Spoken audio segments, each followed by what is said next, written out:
El Resilience Hub el año pasado tuvo y tendrá también este año un espacio físico en la COP y también un espacio virtual en el que se puedan elevar estos mensajes que van saliendo del sur global hacia lo que es la COP, hacia espacios de alto nivel, hacia espacios ministeriales, hacia segmentos presidenciales incluso. Entonces, el Resilience Hub se constituye una oportunidad importante para que actores de la región puedan plantear mensajes clave sobre oportunidades, desafíos, obstáculos, aprendizajes y hacer uso del espacio del Resilience Hub para hacer que esas voces sean escuchadas.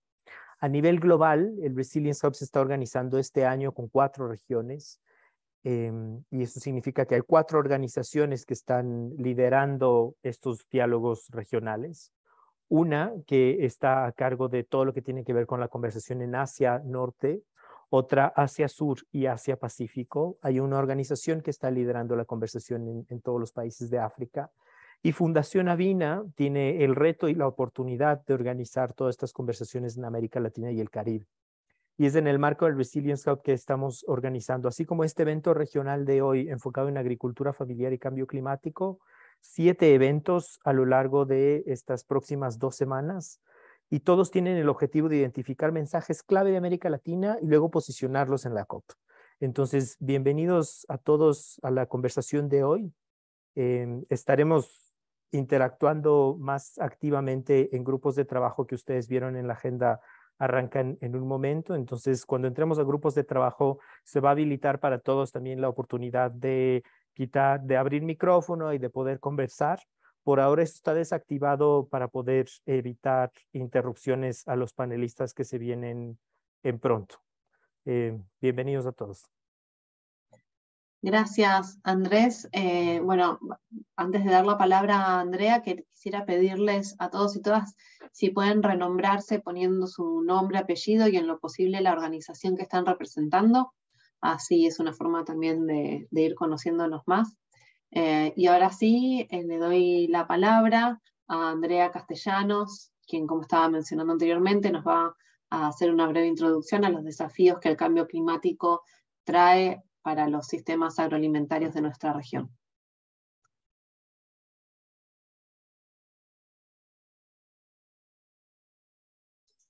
Bueno, hola a todos, ¿me escuchan? Sí, se te escuchamos bien. Listo, perfecto. Por favor, ¿me confirman si también pueden ver mi pantalla? Sí, también la estamos viendo. Listo, muy bien. Entonces, buenos días a todos. Mi nombre es Andrea Castellanos, soy la oficial científica de implementación de la iniciativa AgriLac Resiliente. Esta iniciativa hace parte del nuevo portafolio a 2030 del CGIAR. Para quienes no conocen el CGIAR, es una organización global que integra alrededor de 14 centros de investigación en agricultura tropical y hacemos investigación para el desarrollo en agricultura. Entonces, bueno, hoy les voy a hablar, me han invitado a hablarles un poco de cuáles son esos desafíos del cambio climático en los sistemas agroalimentarios de América Latina y el Caribe y cuáles son también esas prioridades de adaptación y aportes para desde la región, ¿no? Bueno, entonces lo primero es que tenemos que tener en cuenta el panorama climático actual. Finalizando el año pasado salió la sexta evaluación del IPCC, el reporte sobre cómo físicamente podemos percibir esos cambios en el clima. Entonces ustedes pueden ver en la parte izquierda de la lámina que estos cambios en el clima se pueden ver reflejados a través del cambio de la temperatura, el cambio de la precipitación, el cambio en la humedad del suelo, que son 3 factores fundamentales, por ejemplo, para los sistemas alimentarios. La agricultura depende netamente de las condiciones climáticas para funcionar, ¿no? Entonces vemos, si ustedes se fijan en términos de temperatura, vemos que la región se va a ir calentando cada vez más. Si nos fijamos en la zona de los Andes y de Centroamérica, son zonas en donde el calentamiento va a estar mucho más alto que, por ejemplo, en el sur de la región. En términos de precipitación, también se puede ver que son zonas que van a verse enfrentadas a tener menos precipitación Y en términos de la humedad del suelo, que es tan importante para la agricultura, pues van a haber suelos un poco más áridos, ¿no? Y si lo vemos más en el día a día nuestro, pues enfrentamos calores un poco más extremos, ¿no? Cuando llega la temporada seca, sentimos que ya es un poco más fuerte, pero también van a ser más frecuentes, ya lo estamos viviendo. Las fuertes lluvias también con mayor frecuencia, más intensas. Yo, por ejemplo, me encuentro en Colombia, estamos viendo en este momento una temporada de lluvia que se denomina el fenómeno de la niña, pero que está siendo bastante agresiva y bastante fuerte, y vemos cómo estos patrones pues ya los estamos viviendo, por ejemplo, aquí en el país. Sequías, va a haber un incremento en algunas regiones, la región andina no va a ser la excepción, América Latina en general tampoco. Los incendios van a aparecer con mucha más frecuencia. Yo creo que en los últimos años todos hemos visto las noticias, ¿no? Aparecen incendios en Australia, en California, en Estados Unidos, y seguramente también van a empezar a llegar a nuestra región. Y en términos de los océanos, pues se van a calentar, la acidificación va a ser mucho más alta y va a haber más pérdida de oxígeno. Entonces, eso como para tener un panorama general.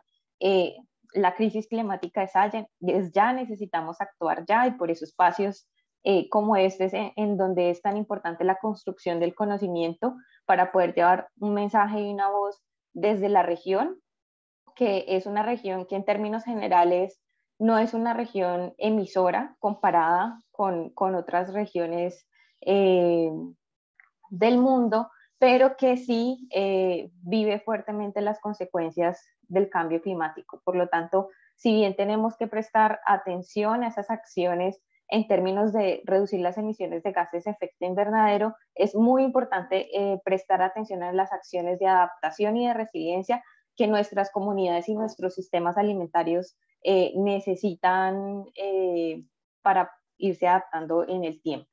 Entonces aquí yo les traigo algunos datos.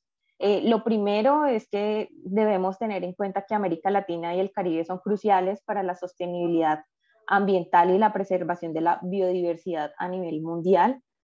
Nuestra región es rica en naturaleza, y este rol está amenazado debido al mal uso de los recursos naturales, ¿no? El 46% de los bosques tropicales del mundo se encuentran en América Latina, o sea, casi la mitad de los bosques del mundo están en la región y hay que cuidarlos. Todo el tema de deforestación es muy importante aquí. El 30% de las reservas de aguas renovables del planeta y los suelos arables y la biodiversidad mundial se encuentran en América Latina.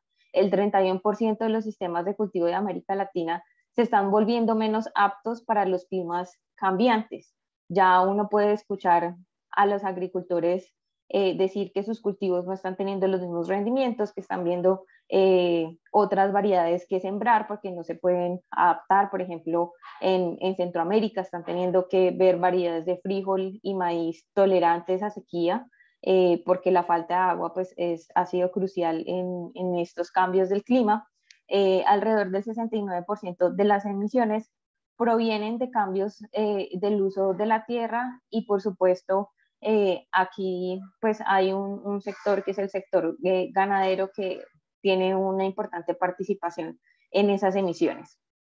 Tenemos somos fuente de material genético para alrededor de 33 cultivos básicos de alimentación, que incluyen, por ejemplo, maíz, frijol, papa, tomates, frutas. Entonces, básicamente estamos viendo que la región es una despensa alimentaria mundial que hay que cuidar.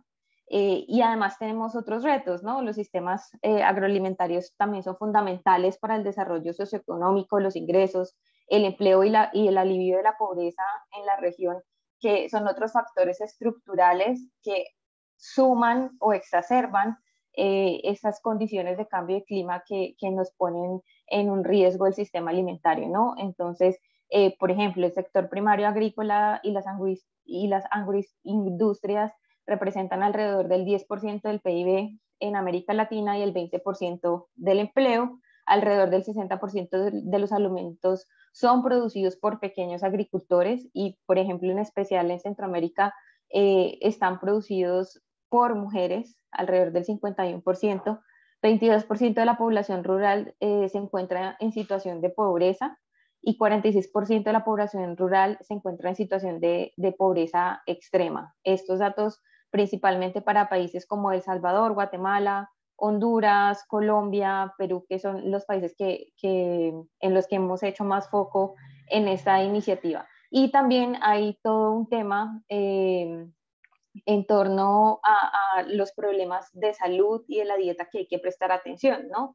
Entonces, alrededor del 47% de suministro de la energía alimentaria se deriva de cereales, raíces, tubérculos, por eso es tan importante cuidar estos cultivos. 23% de la región tiene prevalencia de obesidad en población adulta y 11% alrededor de desnutrición. Y aquí abajo otros indicadores eh, en términos de problemas de desigualdad y en temas también de migración, especialmente en los jóvenes. Entonces, las mujeres juegan un papel fundamental en los sistemas agroalimentarios. 30% de las mujeres viven en esas zonas rurales, 24% están involucradas en actividades agrícolas, 48% de los jóvenes rurales participan en estas actividades agrícolas, tienen una gran participación, y alrededor de 66% de los migrantes intrarregionales en 2010 fue más o menos la cifra que tuvimos en la región. Entonces, esto es como para darles un panorama muy general. Aquí ya más en resumen, la biodiversidad de América Latina y los bosques juegan un papel fundamental en la sostenibilidad. La agricultura usa el 33% del territorio, 75% de recursos de agua fresca, y también pues tenemos un papel importante en las emisiones. 51 millones de personas en la región viven en la ruralidad y hay alrededor de 28 billones en producción de cultivos y ganados que están expuestos a estos riesgos ambientales que nos impone la variabilidad y el cambio climático. 50% de la producción de la comida en América Latina está hecha por mujeres y lo que ya les dije, indicadores como pobreza y desempleo, incluso migración, son muy importantes. Por lo tanto, los sistemas de innovación agroalimentarios de América Latina deberían liderar el cambio y la transformación para afrontar estos retos, y se necesita un abordaje sistémico de estos problemas. No podemos seguir abordando estos problemas en silos, necesitamos un abordaje sistémico, y también hay un gran potencial para que nuestra región le abre a otras regiones en el mundo. Y yo creo que esta también es un poco la intención de esta jornada que vamos a tener en esta mañana, que América Latina levante la voz y que se pronuncie también ante el mundo sobre las situaciones actuales, pero también las soluciones que estamos desarrollando ya en nuestra región. No sé cómo vamos del tiempo, pero bueno, ¿me indicas, Paz? Sí, tenemos unos 5 minutitos, 10 minutitos más. Listo, perfecto.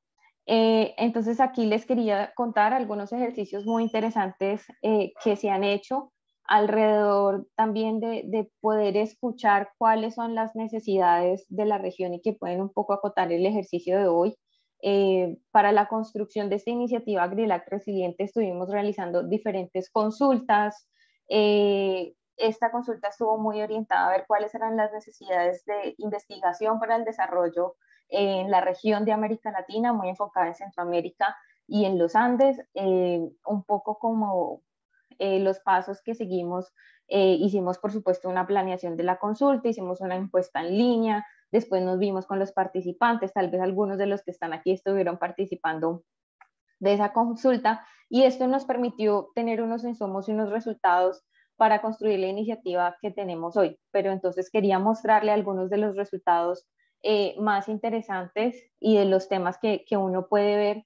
Teníamos el tema de la agrobiodiversidad, de agua y el nexo con energía y agricultura, sistemas alimentarios y cadenas de valor, finanzas sostenibles, que es un tema tan importante para los sistemas alimentarios, género, jóvenes e inclusión social, manejo del riesgo climático y los seguros, por supuesto, investigación participativa, o intervenciones participativas que desde la base podamos hablar a los tomadores de decisión. Por supuesto, todo el tema de políticas e instituciones, es importante tener un entorno institucional, seguridad alimentaria y nutricional, y el nexo que tiene con el clima, y todo lo que tiene que ver con los servicios de extensión. Entonces, estos resultados vinieron de una encuesta que la hicimos alrededor de la región, en donde básicamente nos dijeron que la agrobiodiversidad, el clima y la seguridad alimentaria y nutricional son 3 temas de alta relevancia en el hoy, pero que es importante poner la mirada sobre otros temas a futuro.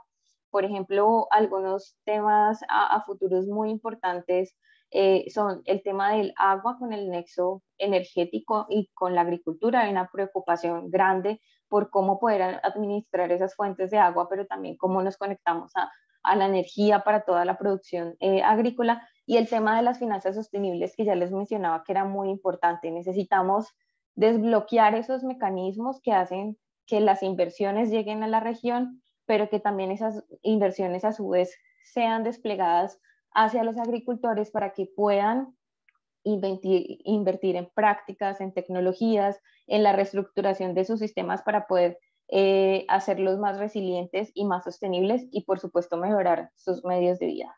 A grandes rasgos, esto lo voy a mostrar muy rápido, tuvimos resultados de la consulta más específicos en cada uno de esos temas. Y aquí un tema que yo sé que lo vamos a tratar mucho más adelante es cómo construimos desde la base y desde el diálogo y desde la realidad que cada uno está viviendo en los territorios, un discurso que salga de la región y que permita realmente levantar la voz sobre las necesidades. Les puedo compartir la presentación si quieren ver los detalles, y también quería contarles que la iniciativa andina, que seguramente aquí muchos la conocen, también hizo un proceso de consulta muy fuerte en países como Bolivia, Ecuador, Perú, en donde los principales retos que se identificaron es que en la región andina existe una desigualdad estructural, que la juventud en la agricultura de montaña es muy importante para ese relevo generacional, que hay impactos de clima extremo que están afectando de manera diferenciada a los Andes, por supuesto por su geografía, y lo vimos muy expresado en los mapas que nos publica el IPCC, que en este sentido, por las características que tienen los Andes, se está amenazando la agrobiodiversidad de la región, y que es importante, por supuesto, tener una transición de los sistemas alimentarios. El cambio climático es una realidad y deberíamos estar en la capacidad de tener ya estas conversaciones con nuestras comunidades y poder incluso pensar lo que en algún momento ya no va a ser sostenible o que no vamos a poder producir, hacia donde tenemos que migrar. Y bueno, denominaron 10 transiciones críticas para los Andes, en donde está, por supuesto, eliminar la desigualdad, empoderar a los jóvenes, cerrar esa brecha digital que es tan importante ahorita para que los usuarios del sistema alimentario estén tan informados, proteger nuestros suelos, conservar y usar la agrobiodiversidad, innovar la adaptación climática según el contexto, reconsiderar el comportamiento del consumidor, tan importante. Es importante, así como vemos desde el inicio del sistema alimentario hasta el final, poder hacer mucho más conscientes nuestros consumidores, tener entornos más propicios, crear sistemas diferenciados de mercados, y por supuesto optimizar dietas que sean saludables pero también resilientes. El tema de la desnutrición, pero también de la malnutrición, es un tema que deberíamos empezar a mirar en la región. Y bueno, ya para terminar un poco, aterrizar, bueno, hacemos estos procesos de consulta y en qué terminan. La iniciativa andina tiene toda una estrategia, pero estas consultas de la iniciativa andina, de la iniciativa de 2 grados que les mostré hace un rato, fueron iniciativas que sirvieron para informar todo el nuevo marco para la ciencia y la innovación del CEGIAR, que es la apuesta que tiene para 2030. Es una apuesta que recoge toda la investigación que han hecho estos 11 centros de investigación alrededor del mundo en los últimos 50 años de experiencia, que incluye 90 países, que incluye más de 3.000 socios y que por supuesto está trabajando en la región América Latina. Entonces, el nuevo trabajo se consolida en 3 grupos científicos: iniciativas de sistemas agroalimentarios resilientes, iniciativas de transformación de los sistemas, iniciativas de información, de innovación genética, con iniciativas muy específicas y particulares, por ejemplo, en tema de agroecología, cambio climático, agricultura digital, pero que se canalizan en los territorios y en las regiones y se despliegan para su escalamiento a través de las iniciativas integradoras regionales, como lo es la iniciativa AgriLac Resiliente. Y toda esta nueva estrategia apunta principalmente a 5 áreas de impacto: nutrición, salud y seguridad alimentaria, reducción de la pobreza, medios de vida y empleos, igualdad de género, juventud e inclusión social, adaptación y mitigación al cambio climático y salud medioambiental y biodiversidad. ¿Y cómo esto está aterrizando en la región? Pues bueno, aterriza a través de esta iniciativa que es AgriLac Resiliente.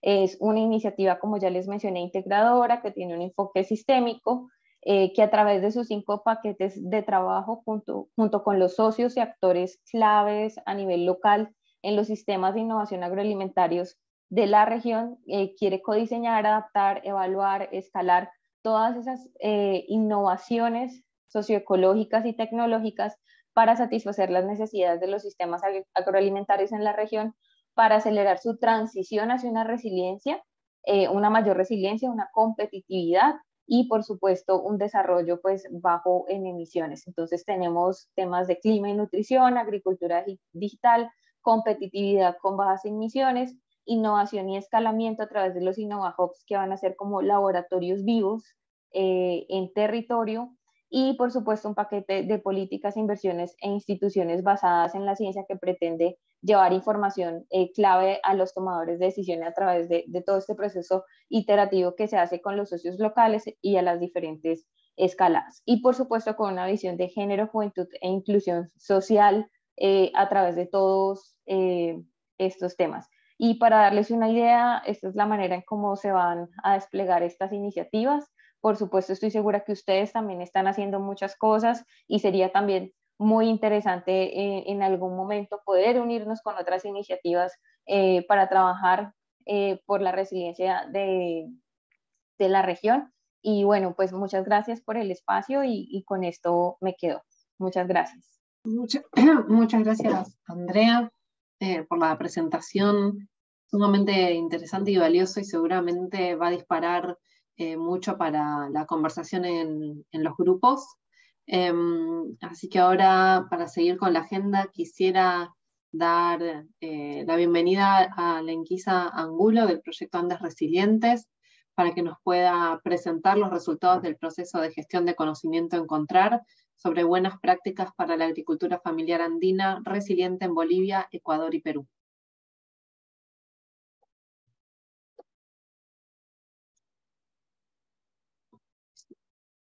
Lenquisa, no te estamos escuchando.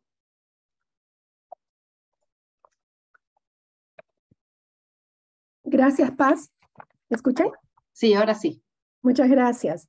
Muchas gracias por la presentación, Paz. Nosotros queríamos contarles acá en este evento que justamente con el CIAT, con la alianza Bioversity CIAT, y junto con la iniciativa andina del Centro Internacional de la Papa, que ha mencionado Andrea, y el proyecto Andes Resilientes, iniciamos en julio del 2021 un proceso de gestión de conocimiento en torno a buenas prácticas para afrontar desafíos de la variabilidad climática y el cambio climático en la agricultura familiar andina, en la convicción que en la región hay un cúmulo de experiencias y conocimientos que necesitamos visibilizar, también rescatar y sobre todo poner en valor para hacer accionable este conocimiento y pueda ponerse justamente a disposición pública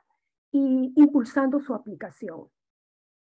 En ese sentido, iniciamos este proceso que ha buscado conectar la demanda y oferta de conocimiento sobre soluciones, buenas prácticas o innovaciones que atienden desafíos que enfrenta la agricultura familiar andina en el contexto del cambio climático, sobre la base de experiencias ya realizadas en la última década, con 3 objetivos específicos: recopilar, organizar y añadir valor al conocimiento sobre esas buenas prácticas e innovaciones, con base en la documentación que es posible acceder a la información disponible respecto a estas experiencias y buenas prácticas, pero además procesar con criterio comunicacional este conocimiento para poder acercarlo a diferentes públicos objetivo, poniendo a disposición aquellas evidencias que puedan dar pruebas sobre la efectividad de estas soluciones y promover apropiación y uso.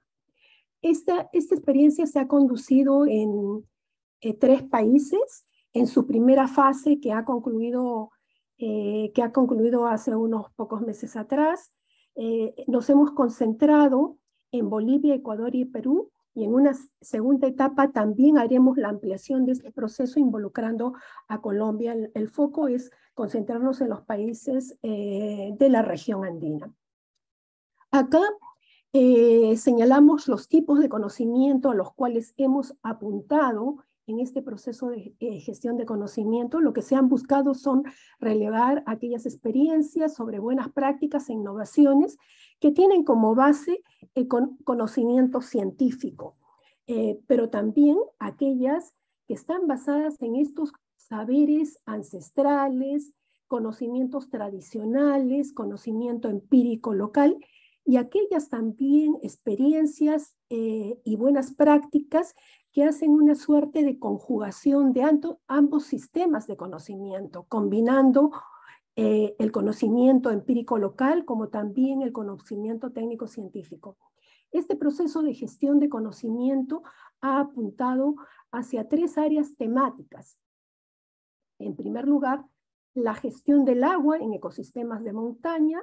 En segundo lugar, aquellas prácticas que favorecen la conservación, la recuperación y uso sostenible de la agrobiodiversidad andina, y prácticas que se enfocan en la gestión de sistemas agropecuarios andinos de manera sostenible. El proceso ha tenido algunas fases. Lo primero ha sido apuntar a la recolección de experiencias documentadas en los 3 países. Tenemos al momento un conjunto de más de 300 casos o experiencias que forman parte de un repositorio de experiencias de Bolivia, Ecuador y Perú, en esas 3 áreas temáticas que he comentado: la gestión del agua, la gestión de la agrobiodiversidad andina y la gestión de los sistemas productivos agropecuarios. Este repositorio de casos o experiencias ha permitido también hacer un análisis con base en estos casos, apuntando a identificar aquellos problemas más recurrentes hacia los cuales se han direccionado el desarrollo de estas experiencias, ¿no? Tanto problemas como desafíos que están en el entorno o el contexto de las experiencias que hemos podido recopilar, apuntando a la identificación de aquellos desafíos climáticos, ambientales, económicos y sociales, y contrastándolo también con los documentos de política nacional, los documentos de contribuciones nacionalmente determinadas que tienen estos 3 países, y los énfasis que hacen respecto a las medidas adaptativas enfocadas en las áreas temáticas de agua y agricultura.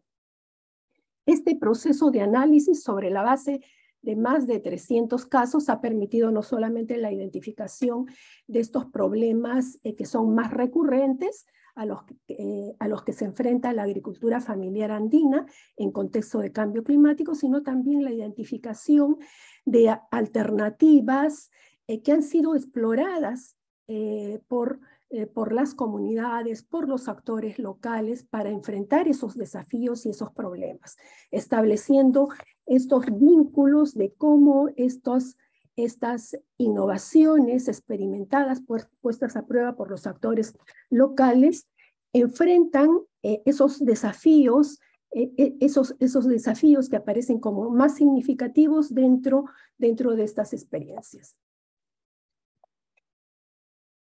Acá ustedes pueden ver un ejemplo del análisis hecho para Ecuador. Tenemos en la base la identificación de aquellos, diríamos, estímulos de cambio climático, peligros de cambio climático que aparecen más recurrentemente en los casos analizados para Ecuador, como son incremento de la lluvia, aumento de la temperatura media, sequías intensas, retroceso de glaciares, incremento de riesgo de deslizamientos, intensificación de fenómenos de variabilidad climática como el Niño y la Niña, déficit y superávit hídrico, déficit por un lado en algunas áreas y superávit en otras, superávit hídrico a nivel nacional, y cómo todos estos estímulos de cambio climático y peligros climáticos tienen efectos sobre los recursos naturales, agua, suelo y vegetación, generando, por ejemplo, desequilibrios entre la oferta y demanda de agua, generando menor nivel de humedad en los suelos, menor disponibilidad de agua, escasez para riego, incremento de pérdidas por efecto de heladas y granizadas, y también cómo todo esto trae consecuencias y efectos en el sistema de producción de la agricultura familiar andina de estos países, ¿no? Como ustedes ven acá en la lámina, ¿no? Y que se expresa en modificación en hábitats, desaparición de especies, aumento de riesgos de desastres agropecuarios, reducción de la producción pecuaria, desertificación de tierras, entre otros que no voy a seguir leyéndolos por razones de tiempo, pero como todo este encadenamiento de efectos y de impactos finalmente repercute en las condiciones de vida de los agricultoras y las agricultoras, ¿no? Generando afectación a su soberanía alimentaria, generando impactos severos en la economía y en el incremento de pobreza, conflictos por usuarios del riego en relación al uso de este recurso, migración de jóvenes y adultos y pérdida también de mano de obra local, ¿no? Esto como un ejemplo. También hemos hecho este mismo análisis para el caso de Perú, que no me voy a detener a leerlo, y para el caso, bueno, Bolivia, Ecuador y Perú. Acá una síntesis que de alguna manera presenta una suerte de análisis comparativo de los hallazgos que hemos tenido en estos tres países. En común, algo que se refleja es que en estos tres países hay evidencias ostensibles de incremento de la temperatura media y eventos extremos, esto a partir de los testimonios recogidos en estos casos. Hay una fuerte incidencia de sequías y veranillos prolongados, heladas y granizadas extraordinarias, tanto fuera de época como también produciéndose en áreas donde tradicionalmente este tipo de peligros no acontecía. Y cambios en la frecuencia e intensidad de precipitaciones, como también alteración del ciclo hidrológico en muchas regiones, ¿no?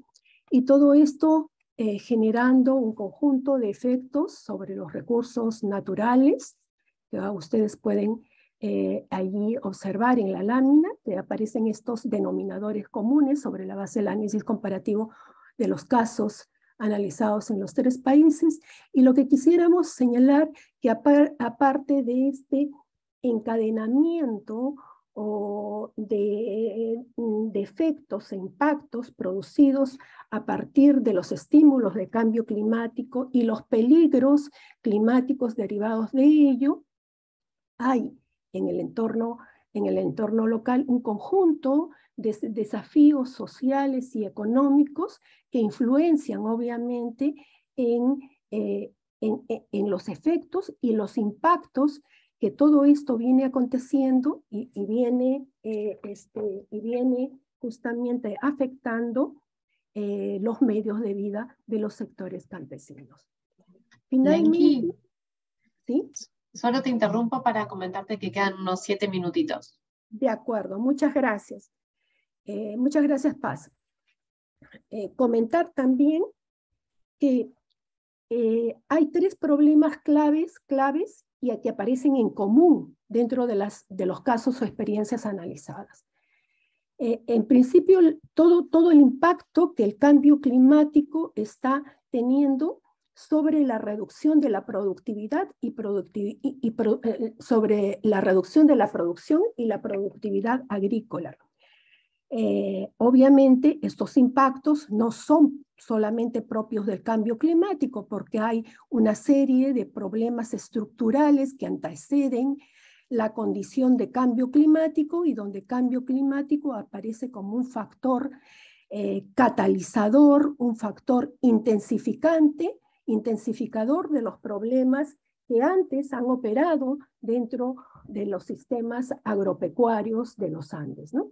Pero cambio climático es un factor que cataliza estos problemas, que finalmente se refleja en la disminución, en el deterioro de la productividad, en la reducción de la producción agrícola, en la pérdida también importante de agrobiodiversidad y en la reducción de la producción pecuaria, ¿no? Estos son elementos que aparecen como factores, como comunes denominadores en los casos analizados en los 3 países, así como también estos desafíos sociales que se expresan en pérdidas de conocimientos ancestrales, tradicionales, altos índices de pobreza, accesos limitados a salud y educación, condiciones de inseguridad alimentaria, altos índices de nutrición, migración de jóvenes por falta de oportunidades, conflictos intra e intercomunales y también desafíos económicos que tienen que ver con esta baja productividad que, como decíamos, no solamente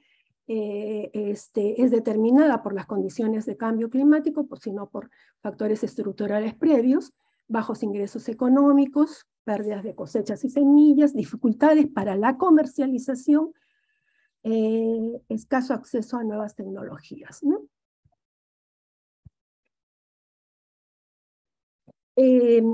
Este proceso de análisis ha implicado también, así como identificar problemáticas, la identificación de las buenas prácticas que se han implementado desde estos casos analizados. Y ahí ustedes pueden ver todas las alternativas de soluciones que han sido experimentadas, puestas a prueba para conservar la agrobiodiversidad e incrementar la producción agrícola y que se enfocan en mejorar la disponibilidad y calidad del agua, alternativas para mejorar y conservar los suelos, para enfrentar plagas y enfermedades, para enfrentar peligros climáticos derivados de eventos climáticos extremos, alternativas frente a inundaciones, igualmente buenas prácticas para mejorar la producción, productividad y manejo de los sistemas pecuarios andinos, enfocados siempre en el tema de la disponibilidad del agua, que aparece como un factor articulador,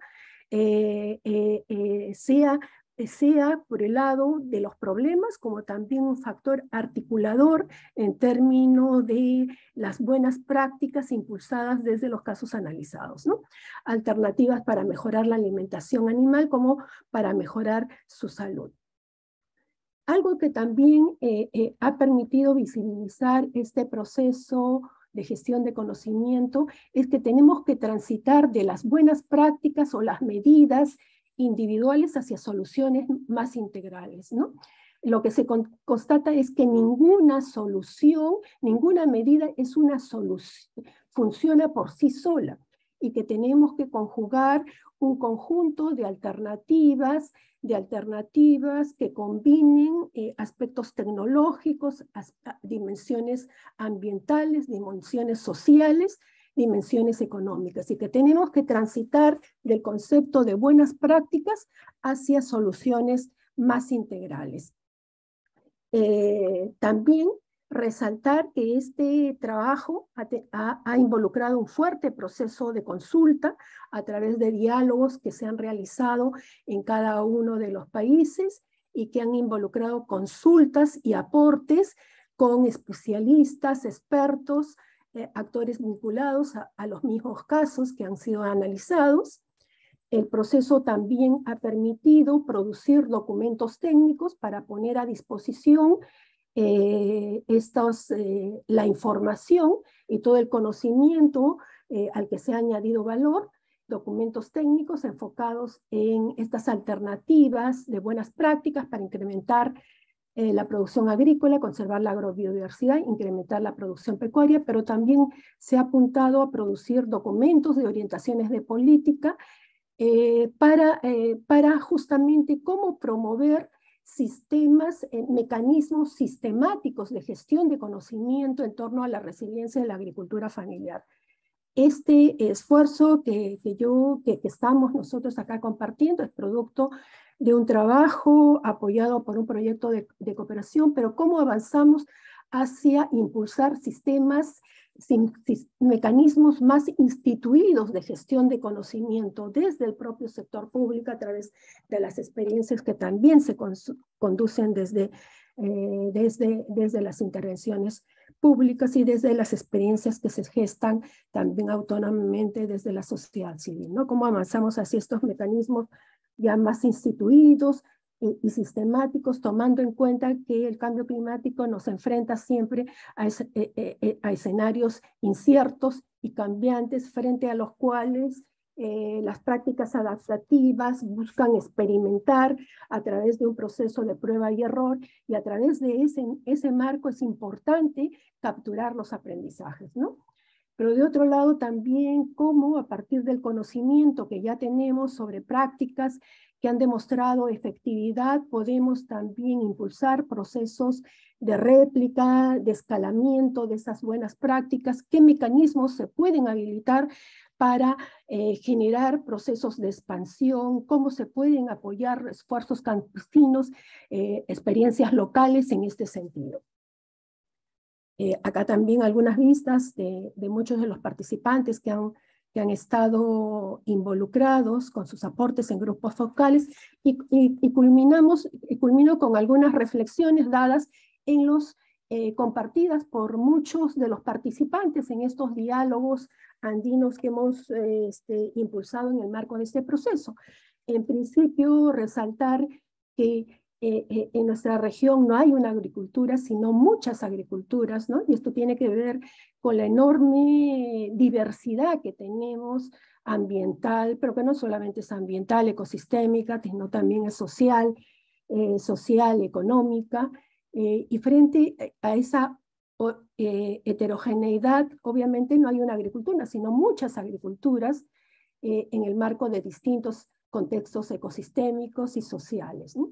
Que si bien hablamos de medidas por su valor de atender un problema, hay que entender que detrás de cada uno de estos problemas ocurre una complejidad de otros problemas, ¿no? Y que por lo tanto la identificación de medidas debe de mirar esa totalidad de dinámicas de la sociedad en el espacio local que están detrás de todo ello.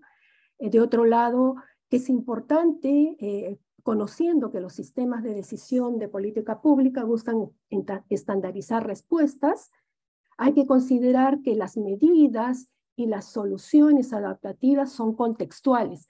Aun cuando en el análisis que hemos hecho, análisis comparativo de casos de los 3 países, aún tratándose de respuestas que encaran un mismo problema, lo determinante son los contextos en los cuales se inscriben estas buenas prácticas o soluciones.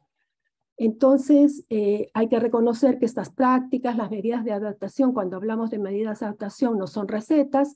Toda medida de adaptación debe tener márgenes de ajuste a cada contexto, y que a partir del abanico de información, que en este caso a través de este proceso estamos generando, y también a través de otros esfuerzos paralelos, es necesario hacer análisis, interpretaciones para generar respuestas ad hoc a los problemas que se encuentran y que vamos a encontrar.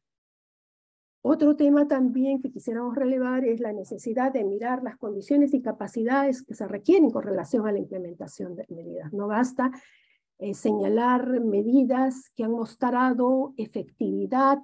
Efectividad es importante también contextualizarla en términos de las condiciones habilitadoras que hacen posible que una medida funcione y pueda ser efectiva, ¿no? Considerar las etapas previas que todo esto supone en términos de organización, desarrollo de capacidades, arreglos sociales, institucionales que permitan movilizar voluntades. Y finalmente, no olvidarnos que la agricultura familiar se desarrolla en un contexto de pobreza, con fuertes limitaciones que dependen de un conjunto de múltiples factores. Algunos de ellos se han enunciado acá y también los ha señalado Andrea, y que en ese contexto hablar y procurar de resiliencia climática y adaptación tiene que darse necesariamente en un marco transformador, que apunte no solamente a aspectos tecnológicos, sino que coadyuve en superar las múltiples desigualdades sistémicas que se expresan en el sector de la agricultura familiar y en la población que está, y en la población que articula la agricultura familiar. Finalizo señalando de que todos los resultados de este proceso de gestión de conocimiento van a ser puestos a disposición a través de la plataforma Encontrar, cuya construcción estamos impulsando. Vuelvo a repetir, esta alianza formada entre la iniciativa andina del Centro Internacional de la Papa, la alianza Biodiversity, CIAT y el proyecto Andes Resilientes, al que invitamos a todos a sumarse. Esta plataforma debe estar a disposición pública a finales de este año y quisiéramos que los distintos usuarios se vuelvan contribuyentes a este proceso de gestión de conocimiento, fortaleciéndolo, actualizándolo, formando parte de la comunidad de práctica que va a ser impulsada prontamente. Muchas gracias a todos por escucharme. Muchas gracias, Lenquisa, muy, muy clara la presentación, al igual que la que tuvimos previamente con Andrea. Para seguir con la agenda, la siguiente actividad es pasar a los grupos de trabajo en los cuales van a poder conversar sobre 3 preguntas disparadoras. Voy a pasar a repasar ese punto. Les voy a compartir mi pantalla brevemente. Como les comentaba al inicio, pero que sé que no todos estaban todavía conectados, vamos a pasar a un grupo de trabajo donde cada grupo va a tener una pregunta específica que invitamos a responder, y siempre pensando y recordando que lo que estamos buscando en este encuentro es llevar mensajes claves hacia la COP. El grupo 1 va a estar trabajando en esta pregunta que dice: ¿cuáles son los desafíos en común y cuáles las medidas de adaptación de la agricultura familiar en los países andinos? La segunda dice: ¿qué aprendizajes podemos recabar del vínculo del conocimiento ancestral? Y la tercera apunta al consumo y dice: ¿cómo podemos promover que el consumidor priorice alimentos que favorezcan la salud y apoyen la conservación de la agrobiodiversidad? Para hacer este trabajo vamos a contar con un moderador y una persona que estará tomando notas en cada uno de los grupos. Les pido que cuando yo los dirija a los grupos, cada uno de estos que modera y que toma notas se presente, y pueden presentarse todos si así lo desean para saber quiénes están participando. Y quien esté tomando notas va a poder acceder a este Jamboard para ir dejando los mensajes. Algo que quería resaltar antes de pasar al trabajo en grupos es este breve punteo que hicimos con la intención de que pueda servir como propuesta de qué consideramos un mensaje clave, ¿no? Obviamente este es un listado que no limita, sino que es totalmente modificable, lo que cada uno pueda considerar como mensaje clave, pero quisimos dejar este punteo como orientador. Entonces lo que consideramos es que los mensajes obviamente deben estar enfocados a la resiliencia climática, que es a lo que nos convoca el Resilience Hub. Un mensaje clave también puede llamar a la acción, puede llamar a tomar una acción en particular para quien lo esté leyendo o escuchando. Considerábamos que no debe ser demasiado extenso y proponíamos, por ejemplo, un máximo de 15 palabras a modo de sugerencia.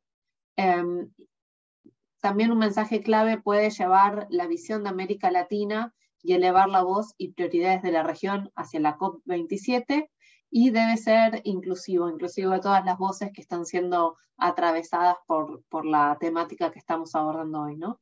Van a ver, luego cada grupo va a tener una hoja particular del Jamboard en la cual ir poniendo sus post-its, y bueno, no sé si hay alguna otra consulta de la dinámica, si no ya los paso a los grupos de trabajo. Bueno, mientras ya los voy a ir pasando.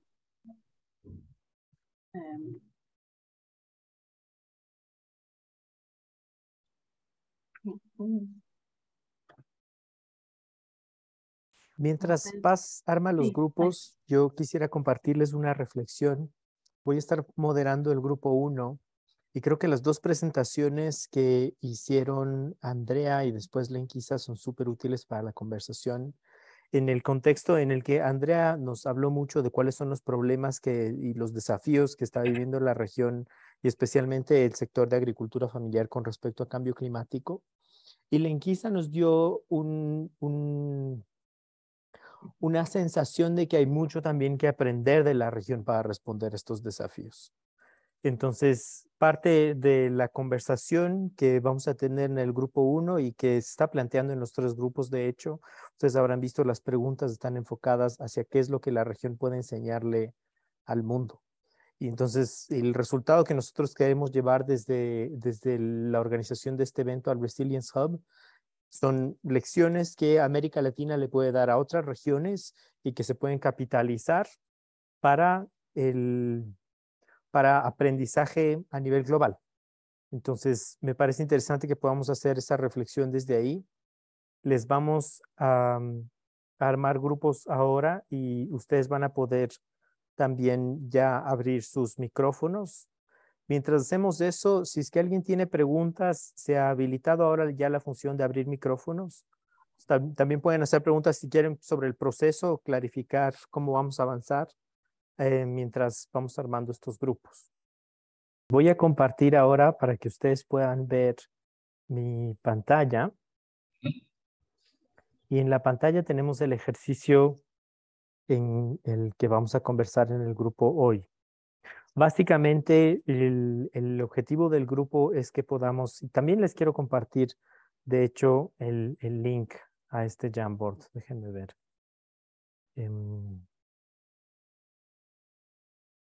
Ya. En el chat del grupo van a ver ahora un link a esta pizarra. Esta pizarra, van a ver, tiene como 4 diapositivas. Entonces, la primera diapositiva, y van a ver que yo estoy cambiando eso ahora en la pantalla que les estoy compartiendo. La primera diapositiva es algo que ya presentó nuestra moderadora Paz hace un momento, ¿no? ¿Cuáles son los mensajes clave que buscamos identificar?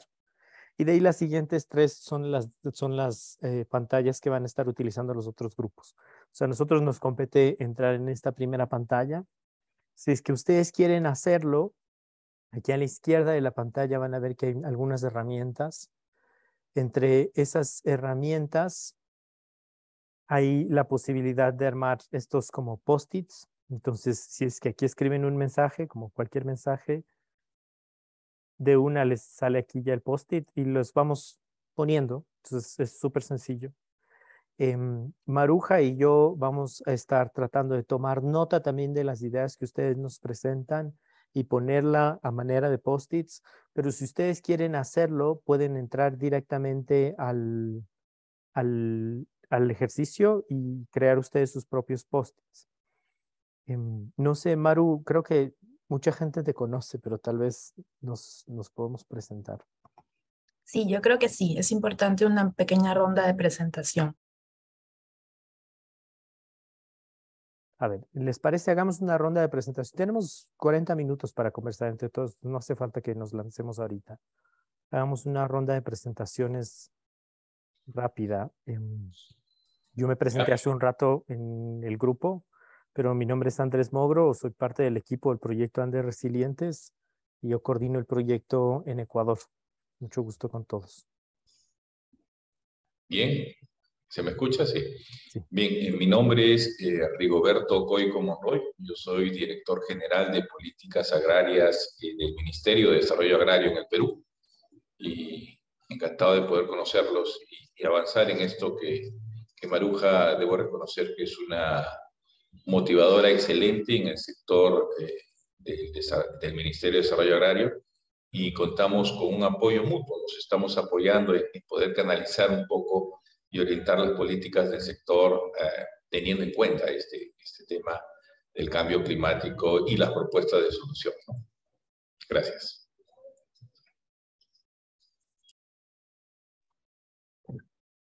Si quieren, continúo yo. Bueno, mi nombre es Maruja Gallardo. Buenos días a todos y todas, y qué bueno que se hayan podido conectar a este evento. Y yo estoy a cargo de la coordinación en Perú del proyecto Andes Resilientes, al igual que Andrés para Ecuador.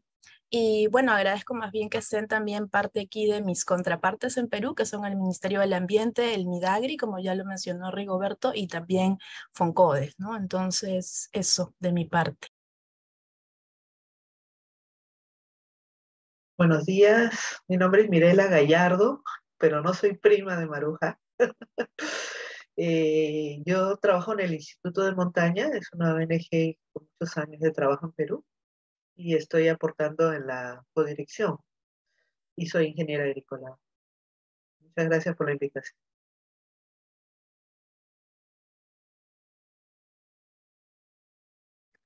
Nos faltan... Bueno, tal vez puedo continuar yo. Sí, ya. Bueno, también me presenté hace un rato, pero hola a todos. Mi nombre es Andrea Castellanos. Los saludo desde Colombia. Hago parte del CEGIAR y estoy basada en la Alianza Biodiversity CIAD, más específicamente en el Centro Internacional de Agricultura Tropical CIAD en Colombia. Y soy la oficial científica y de implementación de la iniciativa AgriLac Resiliente que trabaja en América Latina. Llevo trabajando los últimos 5 años de mi carrera profesional en Centroamérica, pero también en los Andes. Mucho gusto. Bueno, muy buenos días con todos, con todas. Soy Alex Leguízamo, estuve hasta agosto trabajando para el Comité Europeo para la Formación y la Agricultura en un proyecto básicamente apoyando las cadenas de valor de café, cacao y quinoa. Yo estuve como responsable de la quinoa, trabajamos muchísimo el tema de agricultura campesina y algunos enfoques también como adaptación al cambio climático. Y bueno, conozco también la iniciativa de Andes Resilientes. Estuvimos hace poco, ¿no?, finalizando un programa de formación en temas de extensión con este enfoque, así que un gusto verlo nuevamente. Qué gusto, Alex. Creo que nos falta Susana. No sé si Susana nos escucha.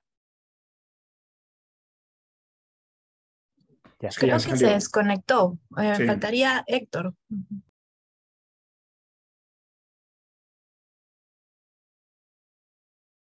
Héctor, ¿nos puedes escuchar?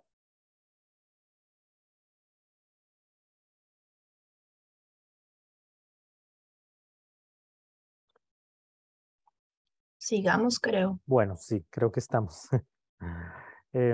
Gracias a todos por conectarse. Creo que tenemos súper buenos perfiles en este grupo, entonces estoy contento por eso. Ahora sí, les voy a compartir nuevamente la pantalla. Si ustedes quieren, pueden entrar al link que les pasé para que podamos hacer el ejercicio con las notitas. Como ustedes ven, la pregunta que se ha planteado para este grupo habla de 2 cosas. En realidad es una pregunta con 2 partes. La primera acerca de cuáles son los desafíos en común que ustedes ven en América Latina y también tal vez con un foco especial en la zona de los Andes alrededor de agricultura familiar y cambio climático. Escuchamos ya mucho en la presentación de Andrea, en la presentación de Lenquisa, en la experiencia que estamos generando con el proyecto Andes Resilientes. Hemos identificado también muchos desafíos acerca de temas de pobreza, envejecimiento de la población,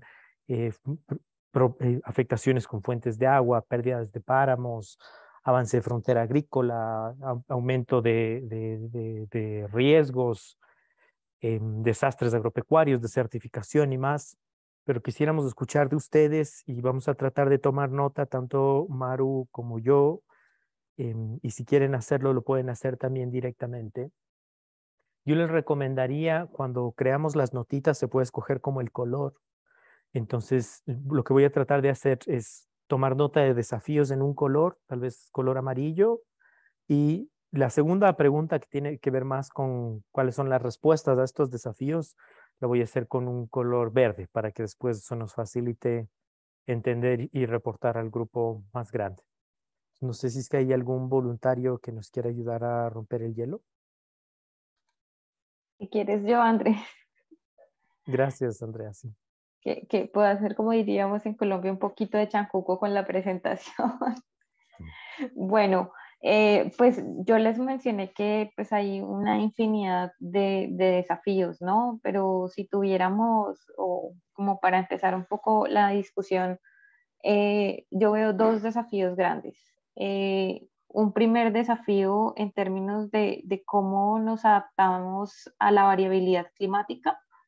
eh, y esto en términos de cómo los agricultores o el sistema alimentario está preparado para usar la información de clima y tomar decisiones oportunamente, ¿sí? Y aquí no sé si de una podemos poner una solución. Les pongo un ejemplo de un enfoque que promovemos desde el CEGIAR hace ya varios años, desde el 2015, que ha venido funcionando bien en Colombia, pero por supuesto es un proceso de mejora constante, y es el enfoque de las mesas técnicas agroclimáticas, que son estos espacios de discusión en donde se involucra, por supuesto, el servicio meteorológico, que también pues, se ha visto como fortalecido en términos de hacer mejores predicciones climáticas, ¿no? Hay un común denominador, y es la desconfianza que tenemos ante la información que nos brinda el servicio climático normalmente, ¿no? Que uno, yo me recuerdo mucho cuando era pequeña que veía en la televisión que decía, va a llover, y no llovía. Entonces uno decía, eso pues no sirve para nada, pero con el tiempo he entendido que de hecho lo que los meteorólogos hablan son de probabilidades, ¿no? Entonces la importancia de fortalecer el servicio climático, pero también de crear estos espacios de discusión en donde no solamente se da la predicción climática, sino que los expertos de los diferentes cultivos discuten sobre la predicción para generar recomendaciones que al final son llevadas a los agricultores, y que podamos hacer esa transferencia para que ellos tomen esas decisiones oportunas. Es un enfoque que hemos estado implementando en toda la región. Es parte, por ejemplo, de la meta de adaptación de las NS de Colombia, pero se están implementando en 11 países de la región. Y creo que sí sería importante fortalecer este tipo de enfoque en los Andes, porque está muy fuerte ahorita en Centroamérica, pero no en los Andes. Y en la medida en que podamos generar esa resiliencia ante esa variabilidad climática, pues vamos a estar más preparados para evitar esas pérdidas que nuestros agricultores están teniendo, y que pues involucran no solamente la producción agrícola, sino también temas de biodiversidad. Y un segundo reto muy grande que yo encuentro es la financiación a diferentes niveles. La financiación de estos proyectos, que tal vez iniciativas como Andes Resilientes, como el CEGIAR, como seguramente las instituciones que están aquí representadas desarrollamos, y necesitamos financiamiento para esto, pero también cómo llevamos el financiamiento a los agricultores para que puedan cambiar la manera en la que están produciendo. Entonces necesitamos que se cree esa conexión entre estos grandes inversores, las microfinancieras rurales, que al final son las que hacen los préstamos a los agricultores, pero cómo generamos esos incentivos para que aquellos agricultores que estén transformando su actividad productiva hacia una más resiliente, o se estén adaptando al clima, pues reciban unos beneficios financieros que les permitan, por supuesto, tener un mayor retorno de su inversión, tener una tasa de interés un poco más baja, o crear incentivos para que pues esto pueda suceder. Yo me quedo allí para no quitarle mucho más espacio a los compañeros. Gracias, muchas gracias, Andrea. Veo a Alex con la mano levantada. Ya, muchas gracias, Andrea. Sí, bueno, un poco de la experiencia, al menos a nivel de Ecuador, hay, digamos, algunos esfuerzos institucionales para incluso, por ejemplo, generar información sobre temas del fenómeno del niño y la niña, ¿no? Están algunas instituciones, pero no necesariamente esa información está bajando a los tomadores de decisiones, ¿no? Y es porque también, y hablo por la quinoa, por ejemplo, pero se podría aplicar a otro sector, tampoco está organizada la cadena, digamos, ¿no? Es difícil convocar a los actores de la cadena, productores, comercializadores, y no tienen una agenda común. Yo creo que eso es un desafío, más allá de las instituciones que a veces lo hacen, no son muy eficientes en la transmisión también de esta información seguramente, pero falta más organización al interno, digamos, del sector productivo también para tomar el caso. Y lo otro, a propósito de lo que mencionaba Andrea, yo creo que ese es un desafío importante. Nos ha pasado en quinoa. Nosotros ya sabemos a priori, digamos, y ya se tiene bastante estudiado el efecto que tiene la variabilidad climática. Incluso hicimos algunos análisis del cambio climático también para quinoa en Chimborazo, aquí una de las provincias productoras. Pero notamos que, sobre todo, digamos, ante estos temas de sistemas de alerta temprana, etcétera, no tenemos realmente, y este es uno de los desafíos que encontramos, un sistema de respuesta temprana y de cosas que ya sabemos. Por ejemplo, nosotros ya sabemos desde hace 3 años que, por ejemplo, aquí en Ecuador se siembra la quinoa en Chimborazo de octubre a diciembre y ya sabemos que se van a, seguramente, como ha venido pasando, a presentar déficit de lluvias o se nos concentra lo que tenía que llover en los 3 meses, se nos concentran 2, 3 aguaceros. Es decir, hay cosas que ya sabemos a priori. Donde no se ha cambiado, y que creo que eso es uno de los desafíos también que tenemos, es en desarrollar servicios para esa nueva agricultura. Por ejemplo, el tema de mecanización. Hablamos siempre del tema del suelo, pero los productores siempre siguen encontrando en la oferta, digamos, en su territorio, los mismos sistemas de mecanización tradicional, de arado de disco, en pendientes del más del 40%, con suelos que se pueden erosionar fácilmente, digamos, y no hay una alternativa. Y la mayoría, digamos, de los esfuerzos de cooperación se han enfocado a los productores, a las organizaciones, no se ha convocado a los prestadores de servicio. Es decir, todos los que proveen, por ejemplo, mecanización, a ellos no se les ha modernizado. No hay un crédito, por ejemplo, que le permita a un proveedor de servicio pasar de la oferta del arado de disco a un arado por lo menos de cincel, por ejemplo. Cosas de este estilo creo que nos falta desarrollar. Y otro de los desafíos es que conocemos muy poco, primero, de la agricultura campesina y cuando la conocemos, como nos pasó en quinoa, no necesariamente la vía que nosotros estábamos viendo era endeudarlos y estos sistemas de crédito sobre la compra de insumos externos. Esto es totalmente en contravía de la propuesta, digamos, de ser resilientes también. ¿A qué me refiero? Para quinoa, para diseñar, por ejemplo, el sistema de seguro agrícola, no se conocía la estructura de costos de la producción de la quinoa orgánica y en un contexto de agricultura familiar y campesina. Y cuando lo hicimos ya de manera oficial con el ministerio, nos dimos cuenta que ahí en su mayoría es mano de obra. No requieren insumos externos. Y ahí hay un desafío importante, es primero, ver cómo está la estructura, realmente cuál es la participación y cómo se asegura un sistema en donde el uso es más por mano de obra, es decir, la quinoa es generadora de mano de obra rural. Y ahí encontramos a que todos los seguros agrícolas apuntan a cubrir la inversión, es decir, los insumos externos que se compran. Y aquí estamos hablando de otra cosa. Entonces, tenemos sí seguro, por ejemplo, en el Ecuador no fue posible asegurar la quinoa porque además el modelo, por ejemplo, nos ponía cosas como que se pueden asegurar solo cultivos que tengan acceso al riego cuando la quinoa se siembra en cultivos de secano y es más, es un cultivo que la gente usa en zonas donde no tiene riego, pero no hay digamos, el seguro agrícola que vaya a asegurar la producción, más no la inversión, que eso es otra cosa. Entonces, creo que ese es otro de los desafíos. Y para terminar, hablando de agrobiodiversidad, también en el trabajo que hicimos en Chimborazo, conocemos muy poco realmente de la biodiversidad asociada a los sistemas de agricultura familiar y campesina. Por ejemplo, en el tema de insectos benéficos, desconocemos totalmente, es un campo que no se ha abordado y que de alguna manera creo que eso hace que no entendamos más esta relación que tiene la biodiversidad con los sistemas de producción campesina. Eso, gracias. Muchísimas gracias, Alex, qué interesante. Mireya. Sí, gracias Andrés.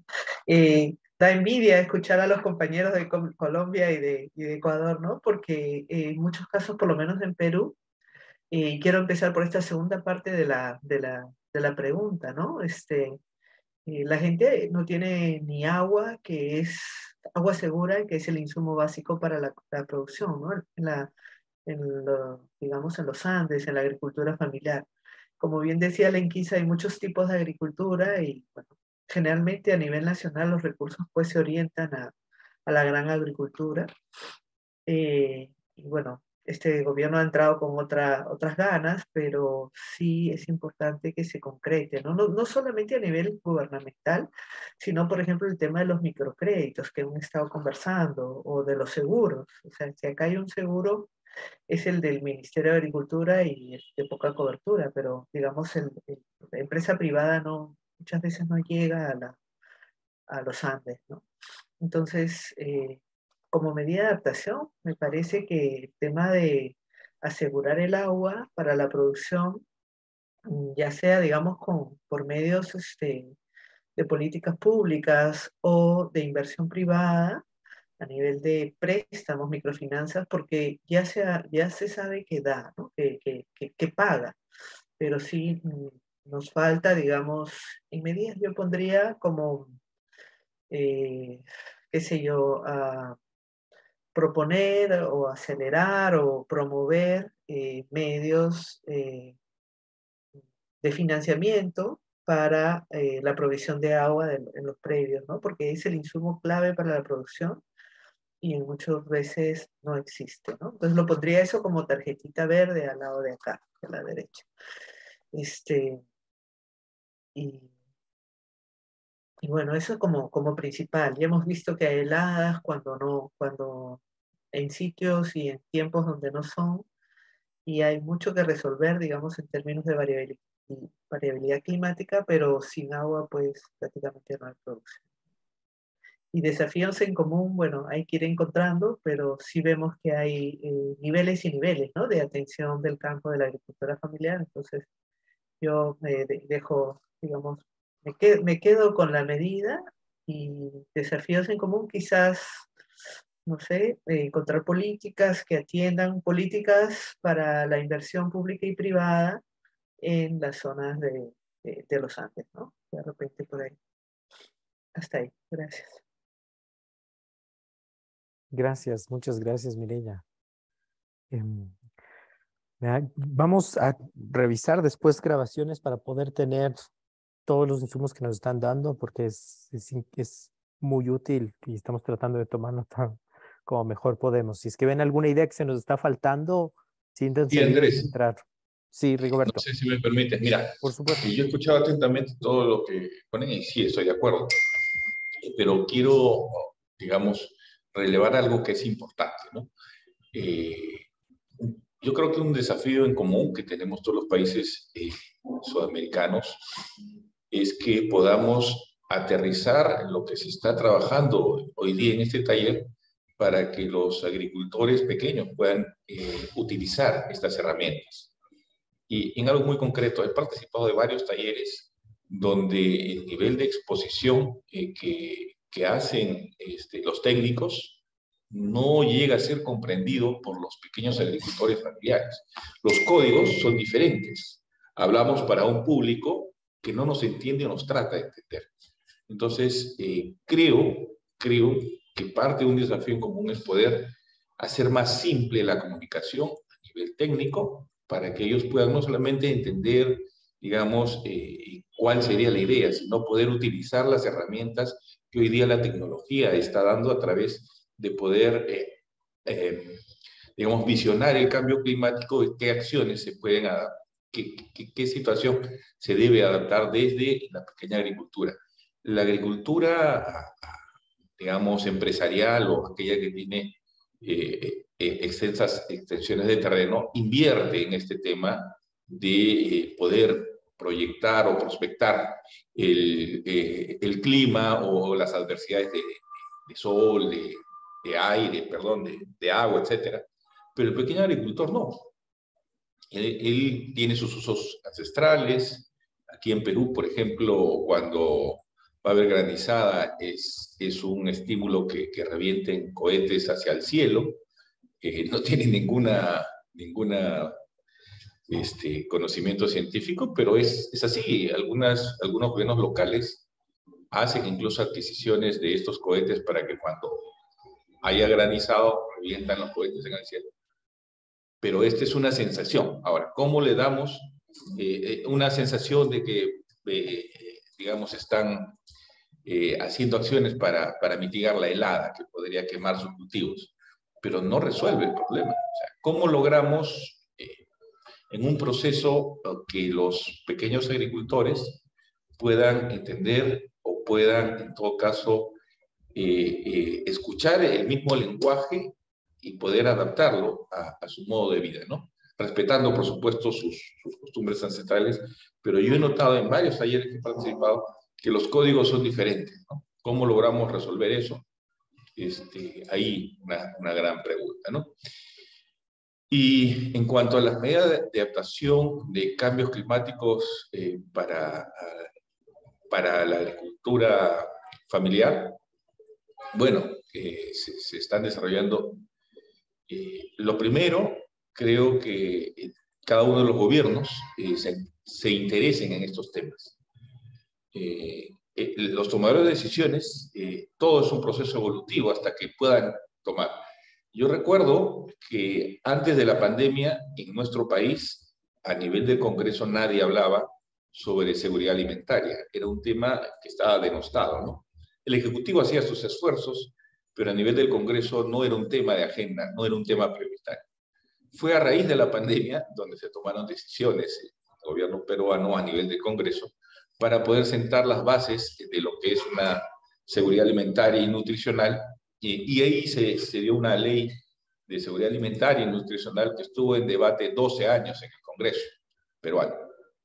Entonces, creo que es importante que este tema de discusión interna vaya escalando a los tomadores de decisiones de los gobiernos para que puedan o se den no solamente las políticas a nivel del Ejecutivo, sino que pueda comprometer a los congresos a fijar o a definir que esta política que se está haciendo en cada uno de estos gobiernos pueda mantenerse firme e ir escalando hacia los tomadores de decisiones, que por supuesto también pueda tener el impacto directo en el pequeño agricultor de nuestro país, que obviamente son aquellos que tienen mayor impacto en el clima, ¿no? Solamente eso quiero dejar ahí. Gracias. Ok, muchas gracias, Rigoberto, por la participación. Andrés en unos momentos retoma la moderación. Mientras tanto, yo tenía también un par de comentarios sobre desafíos comunes y también sobre medidas. El primero, creo que hay un tema central a lo largo de la región América Latina, y si hacemos un foco más en la región andina, que es el tema del agua, ¿no? Creo que ese es un desafío, el agua para todos los usos, principalmente el que nos convoca hoy día para uso agrario. Entonces ahí siento que compartimos problemáticas como la disminución en la disponibilidad del agua relacionado al tema de cambio climático, la pérdida de fuentes de agua para diversos usos, y frente a eso creo que una de las medidas que además Lenquisa nos decía con características, por así decirlo, ganadoras, es medidas integrales, ¿no? que articulan y suman varias medidas al mismo tiempo. Podría ser la siembra y cosecha de agua, que acá en Perú pues, ha tenido un desarrollo que viene ya de años atrás y que ahora está con más visibilidad este tema, ¿no? de la siembra y cosecha de agua. Y otro tema que me parece súper interesante, que lo ha mencionado Andrea, es el acceso y el uso de información agroclimática para la toma de decisiones locales sobre el agro.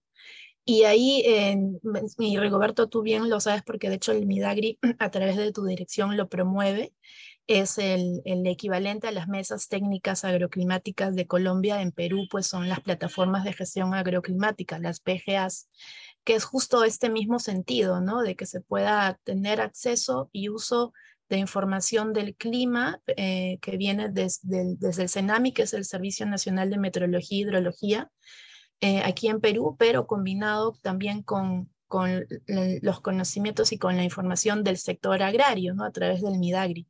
Entonces se está generando estos espacios de encuentro y de gobernanza en torno al clima, que se llaman las PGAs para el caso de Perú, y que me parece algo súper potente porque además no solo es el encuentro entre los pronósticos, predicciones, sino también hay un diálogo para justamente ver saberes locales en torno al clima, a las predicciones, a las señas, a otro tipo de indicadores, ¿no? Entonces creo que ese es un tema, un desafío común, pero también siento que la lógica de mesas agroclimáticas con diferentes matices se puede repetir en varios países de la región. Gracias, Maru. Veo a Alex con la mano levantada también. Y Sí, creo Paz que ya nos manda no un nos mensaje. queda, no nos queda mucho. No, aportando lo que decía Maruja, yo creo que también es importante la información del sector privado productivo, porque a veces nos quedamos solo a nivel de la información que levanta, por ejemplo, un ministerio. Pero, por ejemplo, en el caso del sector quinoero aquí, fue vital la información que levanta el sector exportador, porque ellos tienen certificación orgánica. Y el lograr hacer ese cruce, porque una cosa es hablar de la quinoa y que está en un territorio amplio, pero otra cosa es tener esa información privada, que es donde, por ejemplo, se puede georreferenciar, por ejemplo, ¿no? Y cuantificar la cosecha que se espera cada temporada. Y es una agricultura campesina, es bien complicado porque esa información privada, muchas veces las organizaciones de productores ni siquiera cuentan con su propia información. Los paperos no saben cuánta papa se sembró en esta temporada. Entonces, creo que además de esta información institucional, también es importante cruzarla con la información privada e incentivar que las organizaciones se preocupen ellas de eso, que no esperan al ministerio, porque si no, nunca se va a tener una información, digamos, actualizada.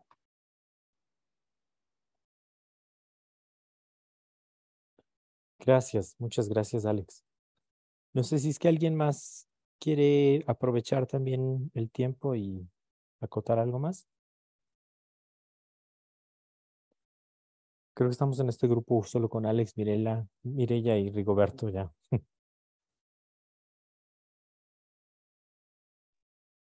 Ya han ido saliendo. Sí, Mirela es mi nombre. Se escribe con doble L, pero es Mirela. Sí. Y bueno, de Mirela. repente comentar un poquito esto que decía Rigoberto, ¿no? De cómo llegamos, o si llegamos, ¿no? A los productores. ¿Cuáles son la extensión agraria es un servicio, ¿verdad? Es un servicio que brinda el Estado. Sin embargo, pienso que, claro, hay que modernizar un poquito, ¿no? A nivel Perú, por lo menos, porque la extensión, digamos, viene siendo definida como que el técnico lleva la solución al campo, cuando es de ida y vuelta, es de ida y vuelta, ¿no? Es un aprendizaje también de los técnicos sobre el avance, ¿no? Que pueden estar implementando los agricultores, tanto con conocimientos tradicionales como modernos, y, y de acuerdo con que hay que mejorar el lenguaje, ¿no? Comunicarnos mejor, pero esta, digamos, visión de que es el técnico quien lleva el desarrollo, entre comillas, creo que hay que modernizarlo un poquito, porque es como de ida y vuelta el aprendizaje, ¿no? Mirela, yo aprovecho tu comentario para también contarles de una experiencia personal que tuve. La semana pasada estuvimos en un diálogo en Fundación Avina con unos colegas de comunidades y pueblos indígenas y ellos hicieron un comentario que me hizo sentir movido.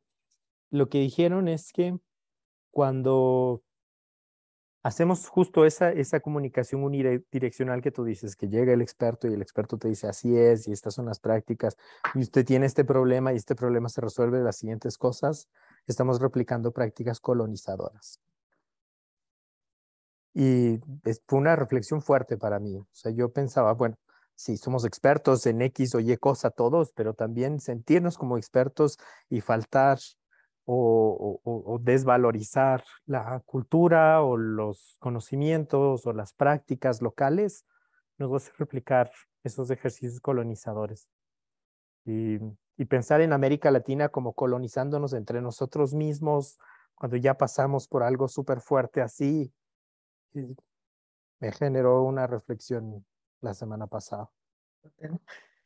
Yo, nosotros, bueno, no conozco tanto el Ecuador. La vez pasada sí vino una chica colombiana y estuvo conversando, ¿no? Cómo aquí en Perú, digamos, a partir de las comunidades antiguas, hemos como superpuesto la organización territorial en distritos, ¿no?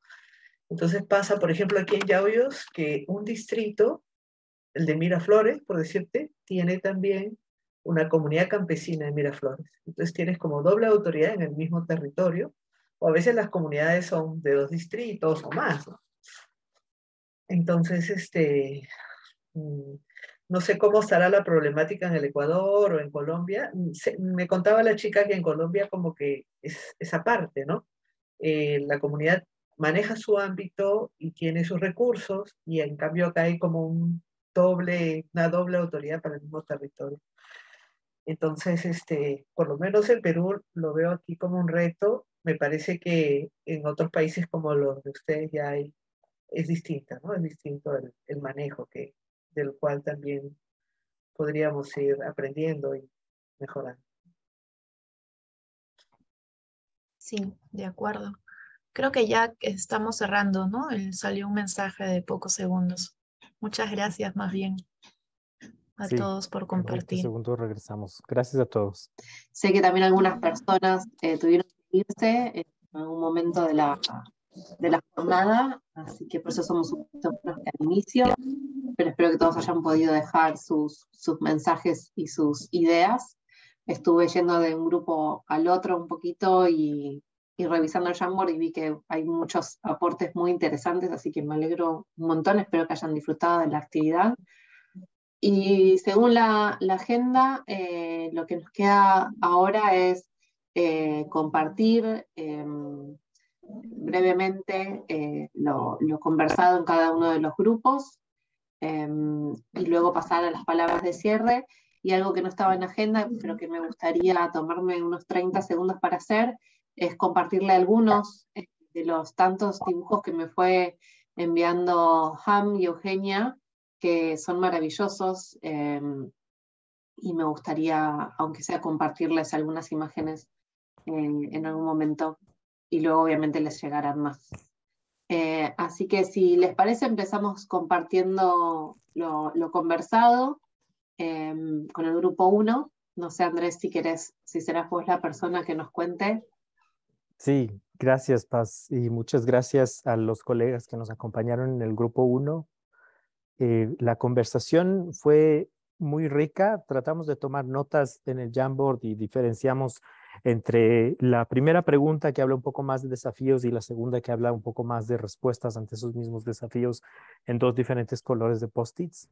Sobre desafíos, yo quisiera notar que hablamos en parte de que la información climática está disponible. Hay mesas para generar, hay institutos, hay entidades de gobierno encargadas de generar información climática, pero hay un reto en hacer que esa información climática llegue a los tomadores de decisión relevantes, como productores, comercializadores, agricultores, y que ese es un reto que todavía no podemos manejar de manera consistente en la región. Entonces, parte de la solución que se planteaba ante ese desafío hablaba de buscar maneras de simplificar esos mensajes hacia la realidad de agricultores, pero también generar espacios en los que se puedan discutir esos mensajes e identificar posibles soluciones más relevantes hacia la realidad de cada uno de los contextos. Entonces se nos dio ejemplos de mesas técnicas agroclimáticas que se están manejando en Colombia y que son un espacio que involucran incluso también a los servicios meteorológicos, y que tienen el objetivo de, además de compartir y simplificar esta información, también reducir la desconfianza hacia el servicio meteorológico, que es algo que también sucede mucho en Ecuador. Otro de los problemas de los que hablamos incluían temas como falta de sistemas de alerta temprana y de respuesta, poca cobertura de los seguros agrarios y agrícolas, falta de conocimiento acerca de biodiversidad y cómo la biodiversidad está asociada a los sistemas de agricultura familiar, y cómo hacemos que todo este cúmulo de conocimiento también sea relevante a la realidad de cada uno de los agricultores, incluso por productos que suele cambiar. Y con respecto a soluciones también, para finalizar, hablamos un poco acerca de cómo incidir en que los tomadores de decisiones puedan estar más involucrados en el fortalecimiento de las políticas enfocadas en el sector de agricultura familiar. Hablamos del rol de extensionismo rural y de cómo los servicios de extensión no tienen que verse solo como una comunicación unilateral, sino que también tienen que generar un espacio de aprendizaje bilateral, o sea, en dos sentidos, que sea respetuoso de contextos locales, de realidades locales, de prácticas, conocimientos y tradiciones locales, y no sea solo una imposición, digamos, con una visión occidental, científica, de qué es lo que se tiene que hacer y explicarle a la gente cuáles son los problemas que tiene la comunidad, cuando es algo que pueden estar muy familiarizados en sí. Y yo recuerdo ahí tuvimos, tal vez para finalizar con esta reflexión, tuvimos un taller ayer aquí en una de las provincias de Ecuador, en Cotopaxi, con mujeres rurales, y una de las experiencias que se nos compartía ahí es que en las conversaciones sobre género, por ejemplo, a pesar de que es súper relevante entender cómo la construcción social del género se traduce a las prácticas de las localidades, no es necesariamente importante que la gente te pueda decir qué significa género ni qué es género, sino que esa idea aterriza en la realidad local. Entonces, creo que las temáticas que hemos planteado son similares.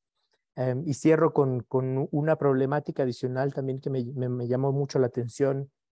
Uno de los participantes nos compartía también la idea de que, incluso pensando en servicios de microfinanzas, parte de lo que trata de hacer los proyectos y agencias de cooperación es mejorar el acceso a agricultores a servicios de microfinanzas, pero los servicios de microfinanzas se concentran en financiamiento para insumos y no se hace el análisis de que puede ser que la mayor parte de los costos en un producto específico sean de mano de obra.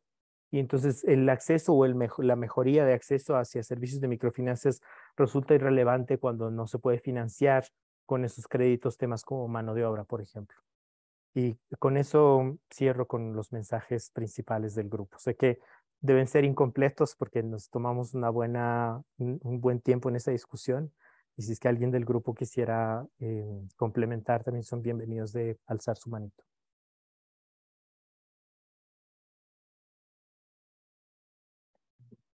Bueno, gracias, Andrés. Solo por una cuestión de tiempos, voy a dar la palabra al grupo 2. No sé, Lenquisa, si vas a ser vos. Lo va a presentar Luis Albán. Perfecto. Bueno, adelante, Luis, entonces. Gracias, Paz, y disculpen que no esté funcionando el video. Entiendo que está prendido, pero ven algo negro nada más. Bueno, de lo que conversamos, salieron tres temas, tres mensajes, en realidad fueron tres temas de fondo. El primero es que este conocimiento tradicional es útil a escala local, tanto para la planificación y bajo el enfoque de la gestión de riesgo climático. Es decir, por lo general los modelos climáticos en términos, digamos, globales hay una escala bastante alta, no están llegando a ese nivel local. Y ese conocimiento tradicional de las personas que viven en estos paisajes, lo que hacen es traducir lo que ven en la naturaleza y lo aplican a las prácticas que están desarrollando para adaptarse mejor a ese entorno. También, digamos, en esta línea hubo una apreciación en principio respecto a que, si bien es cierto, hay conocimiento tradicional que ha sido recopilado por la academia, este conocimiento en principio es desde el lado social y hace falta todavía vincular este conocimiento al conocimiento técnico, es decir, una práctica de uso de suelo o de manejo de suelo no ha sido todavía validada, entre comillas, por la academia, con lo cual eso podría facilitar su escalamiento a un nivel mucho mayor. Lo segundo es, y que está vinculado a este enfoque de riesgo climático, es que el conocimiento tradicional es importante para la planificación de las actividades agrícolas familiares, no solo de siembra, sino también de cosecha y eventualmente de post cosecha. Porque para cada caso extremo climático, sea año seco o sea año lluvioso, los agricultores familiares implementan un tipo de práctica diferente. Y vinculado a esta planificación, digamos, local en términos de la familia, esta planificación fortalece la organización comunal porque también se puede planificar a nivel comunal, dado que comparten un mismo territorio, pueden planificar actividades a nivel comunal. Lo tercero era una mirada mucho más centrada a lo último que mencionó Andrés también respecto a la relación entre la población local o las familias agrícolas, sean andinas, amazónicas o de la costa, con su entorno natural. Y que este conocimiento tradicional siempre ha estado vinculado a la naturaleza o la madre tierra, dependiendo cómo querramos expresarnos respecto a este entorno, y que tiene una mirada territorial, o lo que llamamos últimamente los que estamos desde fuera de este entorno, una mirada de paisaje, un enfoque de paisaje. Allí se mencionó también de que es importante, hay una necesidad importante de conocer mejor qué es el entorno rural y qué es el desarrollo rural. Tiene lo rural, en términos generales, sigue siendo aquello que no está en lo urbano. Entonces, y que los modelos, prácticas o de desarrollo que se quieran implementar en este espacio siempre tienen esta mirada más urbana y diferenciada de lo que pasa y sucede en este entorno donde la población está mucho más cerca del territorio. Eso han sido los mensajes en términos generales que se conversó en el grupo 2. Gracias, Luis, y gracias por mantenerse en el tiempo, estamos súper bien. Quedaría entonces que compartan las reflexiones del grupo 3. ¿Quién lo va a hacer? Gracias, Paz. Lo voy a hacer yo, Mare. Y si hay alguna complementación, le pediría por favor al equipo o al grupo que nos complemente. Realmente nos ha faltado el tiempo, hemos tenido una sesión muy interesante de reflexiones desde los 3 países y en torno a todo lo que hemos hablado hemos generado algunos conceptos clave, ¿no? Repito, la pregunta es cómo podíamos promover que el consumo priorice alimentos que favorezcan la salud y apoyen la conservación de la agrodiversidad, la producción agroecológica y la sostenibilidad ambiental. Entonces, para nosotros hay 4 mensajes clave, ¿no? Tal vez van a faltar algunos, pero los vamos a ir complementando. Primero, la preservación de cultivos, una relación entre el productor y consumidor, una valorización de la diversidad y recursos genéticos y la promoción de una verdadera visión sistémica de los impactos de cambio climático. En cuanto a la preservación de cultivos, está una mayor generación de nexos entre la agricultura familiar y los mercados como tal, ¿no? Restaurantes que utilicen productos que realmente vienen de la agricultura familiar, generen valorización, ¿no? En la importancia de consumir sano, de promover y de cuidar la biodiversidad y de fomentar una alimentación muy saludable, ¿no? La introducción del tema familiar en lo que de la agricultura familiar, no solamente como el valor de la agricultura familiar, sino el fortalecimiento hacia el tema financiero y cultivos, la valorización de cultivos que vamos perdiendo, ¿no? Y que la necesidad de generar acciones para valorar estos productos, ¿no? Así también la promoción de la investigación científica. En cuanto a esta relación productor-consumidor, mayores campañas de reconocimiento de una verdadera alimentación saludable, ¿no? Procesos de articulación urbano-rural que generen este aporte y esta cadena real que puede ser un muy interesante proceso de adaptación al cambio climático, la recuperación de los suelos y el reconocimiento de la agricultura familiar como nexo, y la promoción de narrativas de mitigación y adaptación, entendiéndose la agricultura familiar no solamente como un mecanismo de adaptación al cambio climático, sino también de mitigación. Es decir, dejar de pensar solamente en la parcela, sino pensar integralmente en paisajes muchísimo más sostenibles. Trabajar en esta lógica de extractivismo que está muy presente en nuestros países, ¿no? Tratar de romper estas cadenas de mercantilización muy fuertes y generar una conceptualización hacia la soberanía alimentaria, ¿no? La seguridad y la soberanía alimentaria.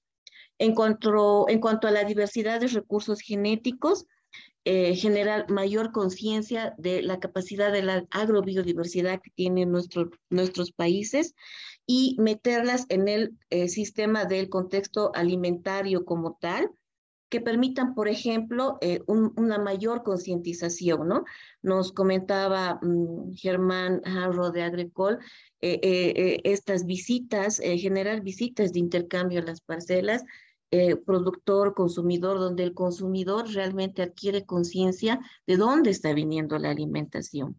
Un tema que también han mencionado es los ajustes en la currícula desde la educación formal, las universidades, que nos permitan generar líneas de acción en cuanto es la verdadera alimentación saludable, ¿no? Y para terminar, en cuanto a la visión sistémica de impactos de cambio climático, trabajar sobre el tema de políticas gubernamentales, ¿no? Que dejen de ser solamente herramientas que se están trabajando entre cuatro paredes, que sean un suministro para generar mayores diagnósticos, necesidades, campo-ciudad, pero que también estos procesos tengan la capacidad de llegar hacia el agricultor, como también lo deberían hacer las investigaciones científicas, ¿no?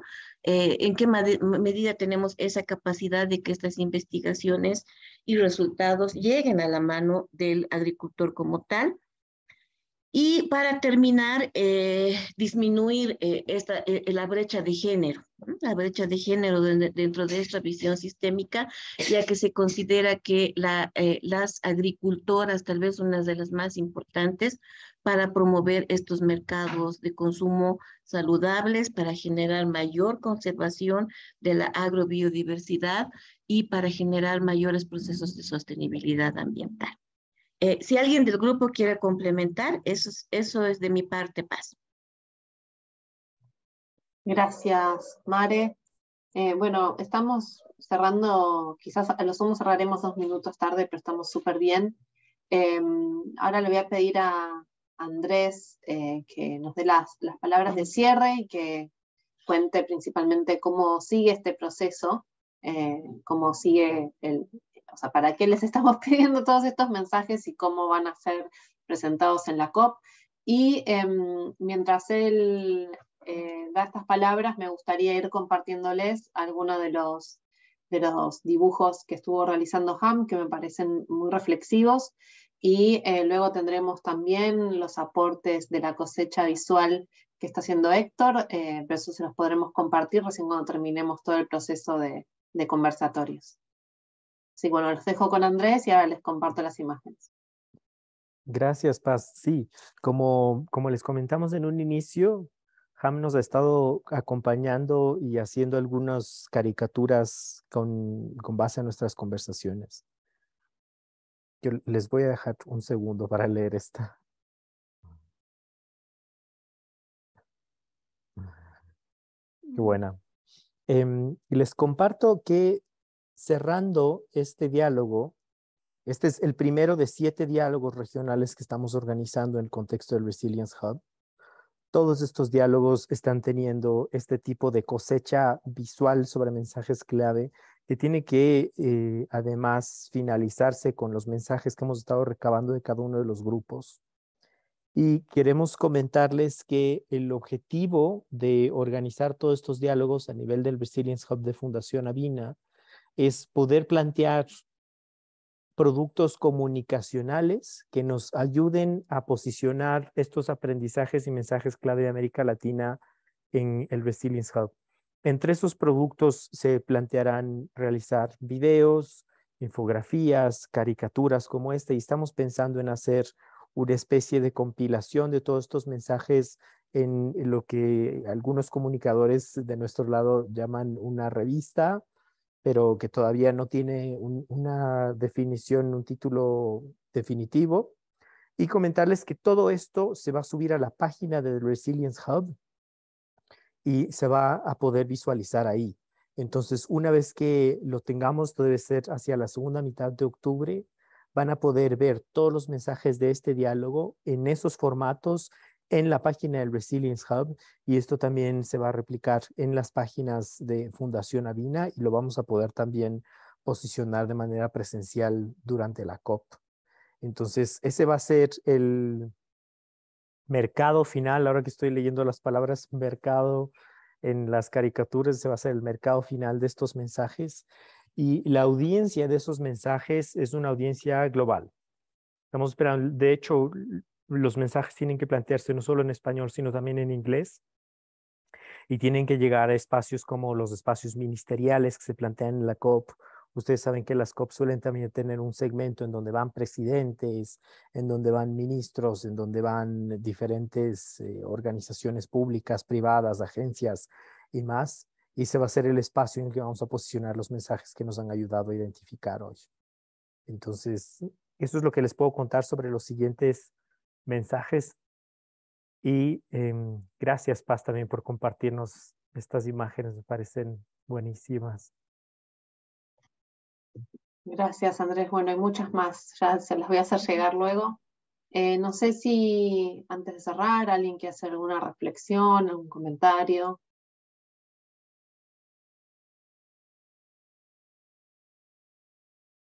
Y si no, bueno, gracias a todos los que pudieron quedarse. Sé que ha sido una jornada larga, pero me parece que ha sido súper valioso por todo lo que hemos podido recabar. Y bueno, los mantendremos al tanto de los siguientes productos que se generen. Gracias a todos. Gracias. Que tengan un buen día. A todos y a todas. Gracias.